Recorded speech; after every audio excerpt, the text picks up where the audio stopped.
माननीय उपसभापति महोदय, वर्तमान में वित्त विनियोग विधेयक और जम्मू कश्मीर और पुदुचेरी के बजट के संदर्भ में मैं माननीय वित्त मंत्री द्वारा प्रस्तुत इस विधेयक का समर्थन करने के लिए खड़ा हुआ हूं। अभी प्रतिपक्ष के हमारे शक्ति सिंह गोहिल जी ने अपनी प्रखर और कटु आलोचना की।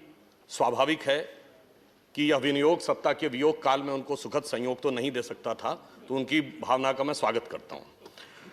देखिए, जो विनियोग विधेयक है, एप्रोप्रिएशन बिल, यह संचित निधि से सरकार को विशेष मदों में पैसा लेने के लिए प्राधिकृत करने के लिए है, कंसोलिडेटेड फंड ऑफ इंडिया से। और मेरे विचार से जब इसकी अवधारणा की गई होगी तो यह होगा कि जब आवश्यकता पड़े तो तदनुसार सरकार इस निधि से पैसा ले सके। और यदि हम पिछले एक वर्ष के कालखंड को देखें, जो वित्तीय दृष्टि से सिर्फ भारत ही नहीं बल्कि सारे विश्व के लिए, विश्व के ज्ञात इतिहास में कभी ऐसा नहीं रहा होगा कि विश्व के सारे बड़े देशों की अर्थव्यवस्था निगेटिव में जा रही हो। तो मेरे विचार से आवश्यकता की दृष्टि से देखें तो इस पर किसी को कोई आपत्ति नहीं होगी कि संचित निधि से किन मदों में यह पैसे को लेने का प्रयास सरकार के द्वारा किया जा रहा है। और अगर हम ये देखें कि जो द्वितीय पूरक मांगे थी, सेकेंड सप्लीमेंट्री में, मैं ज्यादा विस्तार में नहीं जाते हुए केवल यह बताने का प्रयास करूंगा कि इस कालखंड में कौन सी ऐसी चीजें थीं जिनके के लिए सरकार ने इनको इस मद में रखने का प्रयास किया। When rupees 3 lakh crore to FCI and other additional allocation of food grains under PMKY and Atmanirbhar Bharat and free supply for grain and pulses to 80 crore people for 8 months। मेरे विचार से इसमें किसी को कोई आपत्ति नहीं होनी चाहिए।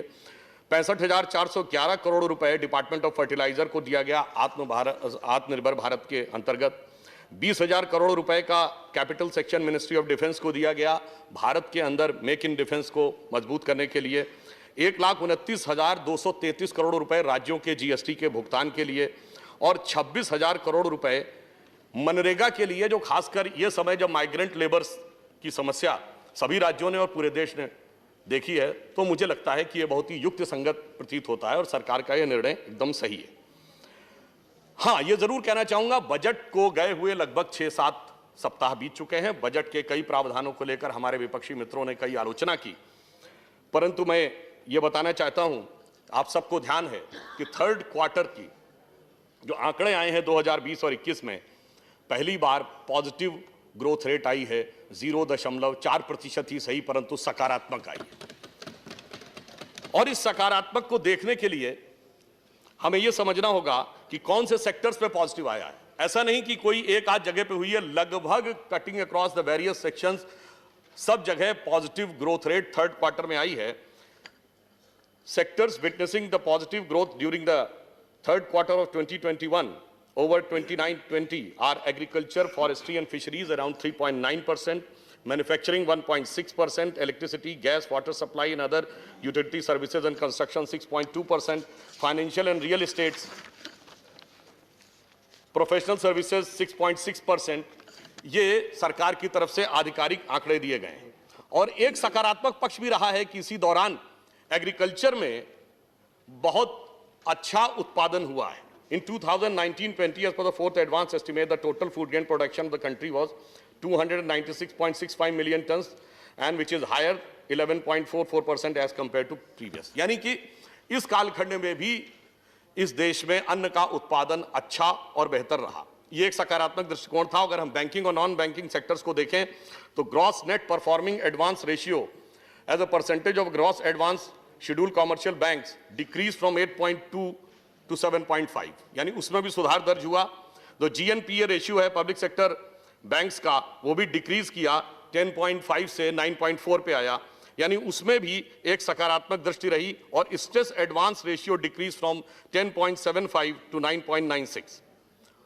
और इतना ही नहीं, इस दरमियान मनरेगा में हमने दिहाड़ी भी बढ़ाने का प्रयास किया। अभी बजट के तमाम प्रावधानों के संदर्भ में उन्होंने बताया, तो बजट के प्रावधान में अब उसमें विस्तार में नहीं जा सकते, हम सब लोगों को पता है हेल्थ में क्या किया है, एग्रीकल्चर में किया है, कैपिटल एक्सपेंडिचर हो और चाहे आधुनिक तकनीक से जुड़े विषय हो जैसे हाइड्रोजन एनर्जी मिशन।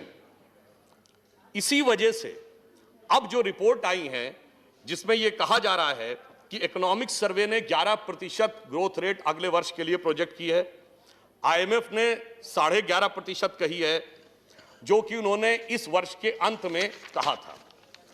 परंतु मैं कुछ अंतर्राष्ट्रीय जो अनुमान हैं उनका भी यहां पर उल्लेख करना उचित समझूंगा। Global forecasting firm Oxford Economics revised the India's economic growth rate projection for 2021 to 10.2% from the previous estimate of 8.8%. Citing the receding COVID-19 risk and the shift of the monetary policy outlook, and in further said that the budget of 21-22 will create a positive externalities for the private sector and the forecast of the slower consolidation in the next year. It further said a proposed increase in the capital expenditure should also lower the contractionary impact of the consolidation of the GDP. आपको शायद आप लोगों ने ध्यान दिया होगा कि Moody's के इन्वेस्टर सर्विसेज एसोसिएशन के एसोसिएट एमजी मिस्टर जीन फांग ने तो 13.7% तक की संभावना भी भारत के लिए व्यक्त की है अगले वर्ष में। और आज कल ही जो अंतर्राष्ट्रीय एजेंसी है फिच, उसने अपना रिवाइज एस्टीमेट दिया है, तो उसने कहा है कि India's GDP growth rate estimates at 12.8% from the previous 11%। तो ये जितनी भी अंतर्राष्ट्रीय एजेंसीज हैं उन्होंने भी अब उत्तरोत्तर भारत के विकास में एक सकारात्मक दृष्टिकोण देखना शुरू कर दिया है। परंतु मैं ये कहना चाहूंगा कि विदेश में छपी हुई तमाम रिपोर्टों के बारे में भारत विरोधी नकारात्मक छिद्रान्वेषण के जो शोधकर्ता हैं उस मानसिकता से मुक्त होने की जरूरत है।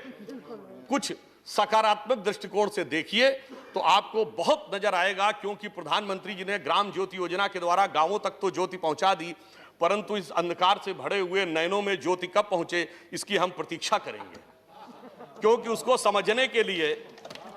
समझने के लिए मनः स्थिति भी ठीक होनी चाहिए दृष्टि के साथ साथ।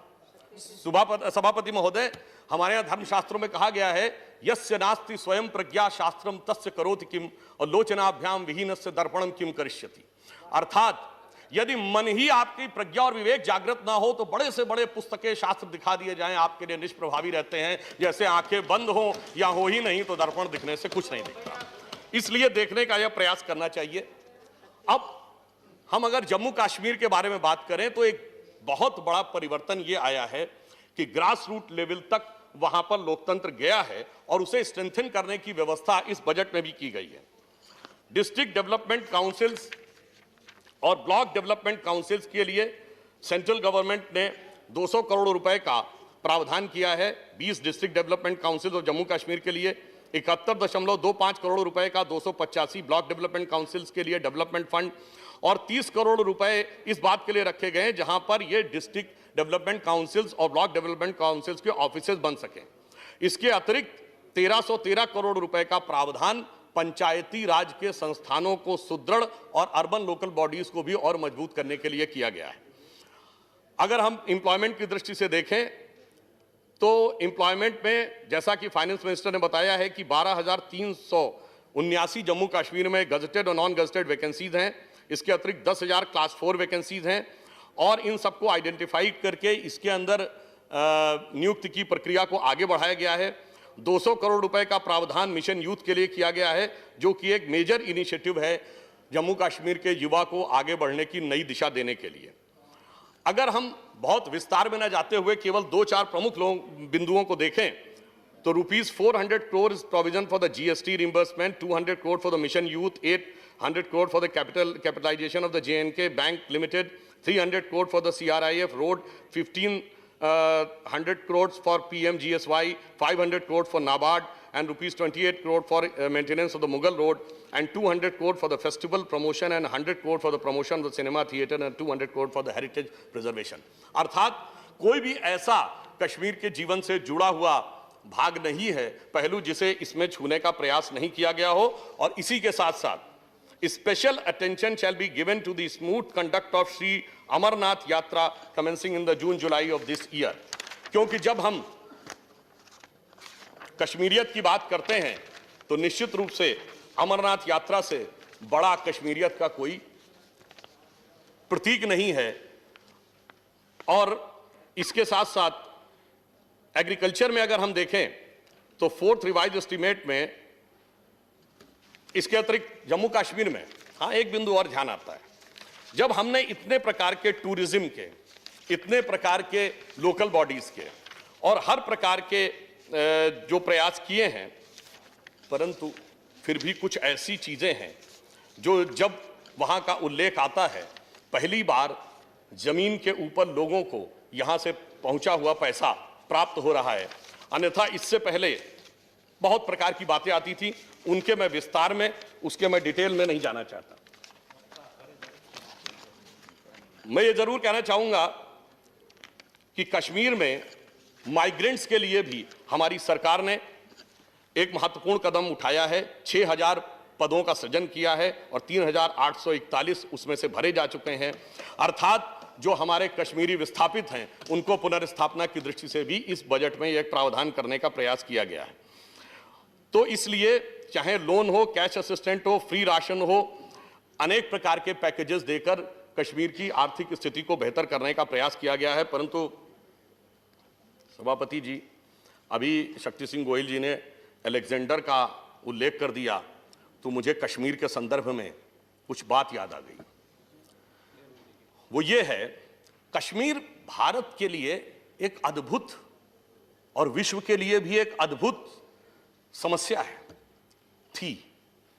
हम एप्रोप्रिएट शब्द को हिंदी में कहते हैं उपयुक्त।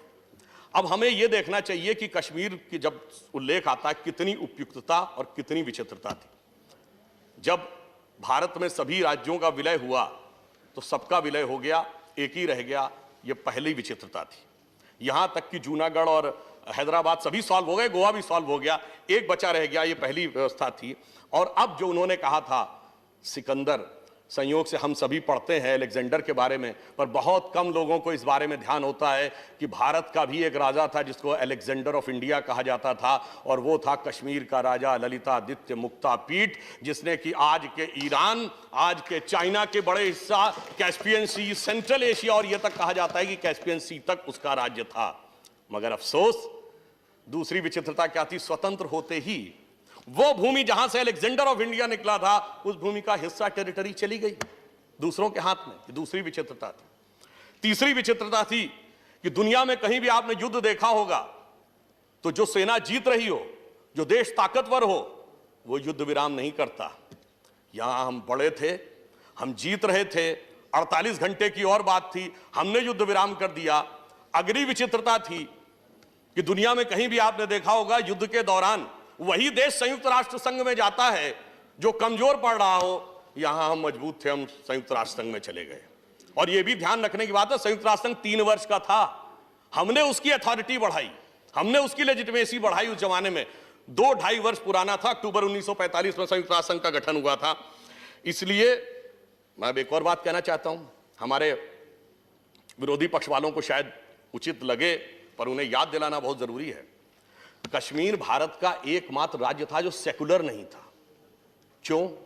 जब 42वां संविधान संशोधन भारत में पारित हुआ, किन परिस्थितियों में पारित हुआ वो एक अलग बात है, परंतु चूंकि कश्मीर को एक आड़ थी कि जब तक वहां का विधानसभा किसी भी संविधान संशोधन को एडॉप्ट नहीं करेगी तब तक वह अंगीकृत नहीं होगा, इसलिए वो अंगीकृत हुआ ही नहीं। वह अंगीकृत हुआ 5 अगस्त 2019 को कश्मीर सेकुलर बना। यानी बड़ी मजेदार बात है, जो राज्य संवैधानिक दृष्टि से सेकुलर नहीं था वही सेकुलरिज्म का प्रतीक था। और यहां एक और बात थी, घाटी में 97% लोग अल्पसंख्यक थे और 2% लोग बहुसंख्यक थे। इसलिए मैं कह रहा हूं विचित्रताओं से भरा हुआ था और उस सारी विचित्रताओं का निवारण हमारी सरकार ने किया है। और एक और बिंदु कहना चाहता हूं, भारत में जितने भी राज्य हैं, एक ही राज्य ऐसा है जिसका वही नाम चला आ रहा है जो प्राचीन काल से, वो है कश्मीर। नीलमत पुराण में कश्मीर लिखा है और कल्याण की राजतरंगी में कश्मीर लिखा, बाकी सभी राज्यों के पुराने नाम कुछ और थे, आज कुछ और बदल गए। तो मतलब भारत की प्राचीन शाश्वत संस्कृति का भी प्रतीक था। और मैं एक और ईमानदारी से कहता हूं, हम ये भी कहते हैं कि कश्मीर तो सूफी परंपरा का भी अंग था। तो मैं पूछना चाहता हूं, जो लोग ये कहते हैं कि कश्मीर में पहले ऐसा था आज ऐसा हो गया, तो जो कुछ कश्मीर में हुआ 60-70 सालों में, सूफियों के 4 बड़े सिलसिले हैं, सोहरावर्दी, चिश्ती, नक्शबंदी और कादरी, आज चारों के मरकज कहां है कश्मीर में? कहीं नहीं, खत्म हो गया सब कुछ। तो सब प्रकार की संस्कृति खत्म हुई थी और हम सब प्रकार की संस्कृति को आगे स्थापित करने का प्रयास कर रहे हैं। और अभी देखिए कि उल्लेख उन्होंने किया था कि पंडित नेहरू जी ने एक संकल्प किया था, तो मुझे याद आता है अटल जी ने एक पंक्ति लिखी थी कि गिलगित से गारो पर्वत तक आजादी अभी अधूरी है, सपने सच होने बाकी हैं, रावी की शपथ न पूरी है। ये रावी की शपथ क्या थी? ये 26 जनवरी 1930 को लाहौर कांग्रेस अधिवेशन जो रावी के तट पर हुआ, जिसमें पूर्ण स्वराज्य का प्रस्ताव पारित हुआ था और उसकी अध्यक्षता पंडित नेहरू ने की थी। शपथ उनकी थी, अधूरी रह गई थी, अटल जी के हृदय में पीड़ा थी और मोदी जी ने वो शपथ पूरी करके दिखा दी। तो इसलिए मैं उनको साधुवाद देते हुए कहूंगा कि दर्द की रात गई, गम के जमाने भी गए और मोदी जी की हिम्मत से कई दाग पुराने भी गए। अब मैं ये कहना चाहता हूं, अधिक विस्तार में न जाते हुए, अब देखिए अभी इन्होंने एक और उल्लेख किया था शक्ति सिंह जी ने,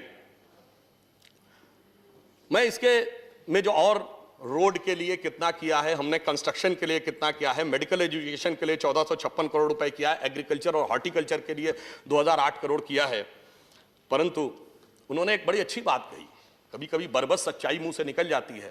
उन्होंने कहा कभी कभी बेटा लायक ना हो तो पिता की सारी विरासत को नष्ट कर देता है। कौन बेटा? नहीं, मैं कुछ नहीं कहना चाहता है। सब लोग समझदार हैं, सदन में बैठे हुए सभी लोग बहुत, और जवान बेटा किसकी सुनता है? और यदि वो चिर युवा हो तो और भी नहीं सुनता। इसलिए कई बार ऐसा हो जाता है कि अगर आपको कोई चीज एहसास हो रही, मतलब जो चीज सामने दिख रही हो वो भी नहीं दिखती है, अरे देखने वाले को तो भगवान नहीं दिखता। तो उनके लिए जब उन्होंने अभी कहा तो मुझे एक पंक्ति याद आई कि नई उम्रों की खुदमुख्तारियों को कौन समझाए। अपने आप में वो हो जाता, अब तो मैं बड़ा हो गया, मैं समझदार हो गया। नई उम्रों की खुदमुख्तारियों को कौन समझाए, कहां से बच के चलना है, कहां जाना जरूरी है, और सलीका नहीं आता उसे शायद एहसास करने का, जो कहता है खुदा है तो नजर आना जरूरी है। और अंत में मैं ये कहूंगा, आज लोहिया जी का जन्मदिन है। वो समाजवादी थे, परंतु उन्होंने पश्चिमी समाजवाद की जगह भारत के नव समाजवाद की आर्थिक नीति के बारे में कहा था, और उन्होंने कहा था कि भारत को भारत के हिसाब से चलना होगा।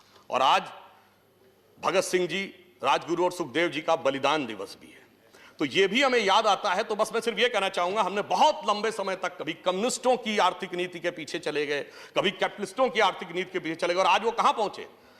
जब सोवियत संघ का विघटन हो गया और ऐसा लगा कि अमेरिका का तो अब आर्थिक जगत पर एक छत्र साम्राज्य आ गया। 1992-93 में एक बहुत बड़े राइटर हुए फ्रांसिस फुकुयामा, उन्होंने किताब लिखी end of the history and the last man, और उसमें एक शब्द था कि west has proven that it is the best, now it is best for the rest to follow the west. इतना अहंकार कि अब तो पूंजीवादी अर्थतंत्र ही जो उन्होंने कहा वही चलेगा। मगर क्या हुआ? 25 साल भी नहीं गुजरे, 2016 में ट्रंप आकर कहते हैं पहले अमेरिका को बचाना है, और सबसे पहले आके पैसिफिक एग्रीमेंट से बाहर होते हैं। अर्थात जो सोच महात्मा गांधी जी की रही हो, दीनदयाल जी की रही हो, लोहिया जी की रही हो कि कोई बाहर का मॉडल हमें देखने की जरूरत नहीं है, ना कम्युनिस्ट ना capitalist, one and only nationalist, सिर्फ हमें उसी दिशा में आगे बढ़ने की आवश्यकता है। और मोदी जी ने एक बात कही थी कि हम 75वां वर्ष अगले वर्ष स्वतंत्रता का मनाने जा रहे हैं, तो जब स्वतंत्रता के बलिदानियों को याद करते हैं तो हमें विजन ये रखना होगा कि 25 साल बाद 2047 में जब हम शताब्दी मनाएंगे तो भारत क्या होगा। इस संदर्भ में सभापति महोदय, मुझे एक ध्यान आता है कि आज से करीब 10 साल पहले की बात है, डिस्कवरी चैनल के ऊपर एक कार्यक्रम आता था, Michael Woods story of India. उसमें भारत के आर्थिक विषयों के बारे में कहा गया, और कहा गया यदि भारत कुछ आर्थिक विषयों को सुधार ले तो जानते उसने क्या कहा था? उन्होंने ये अनुमान लगाया कि शताब्दी का मध्य आते आते, यानी 2047 आते आते, हम चीन से अधिक बड़ी अर्थव्यवस्था हो सकते हैं और हम अमेरिका से भी बेहतर हो सकते हैं। तो उसने शब्द जानते क्या प्रयोग किया? That if India goes in a right direction by the mid of this century, India can be the biggest and the richest nation on earth. इतना नहीं, the place at which it remained from most of the time in the history. यानी हम सबसे बड़े और संपन्न राष्ट्र, मगर जो हम हमेशा ही रहे थे। इसलिए जो कुछ उन्होंने कहा है, जो कुछ हमारे बलिदानियों के मन का भाव था, जो कुछ हमारे आर्थिक दृष्टिकोण के देताओं के मन का वाक्य था, वो सब पूरा होगा। अब मोदी जी ने सब कुछ राइट डायरेक्शन में कर दिया है, and the politics is also going in right direction. तो सिर्फ यह पंक्ति कहकर बात समाप्त करता हूं कि जो कुछ हमने वैदिक काल से आज तक सोचा था, भारत उसी अनुसार आगे बढ़ेगा। फल फूल से लदी हो औषध अमोघ सारी, हो योग क्षेमकारी, स्वाधीनता हमारी सुरक्षा और समृद्धि कारक हमारी स्वाधीनता।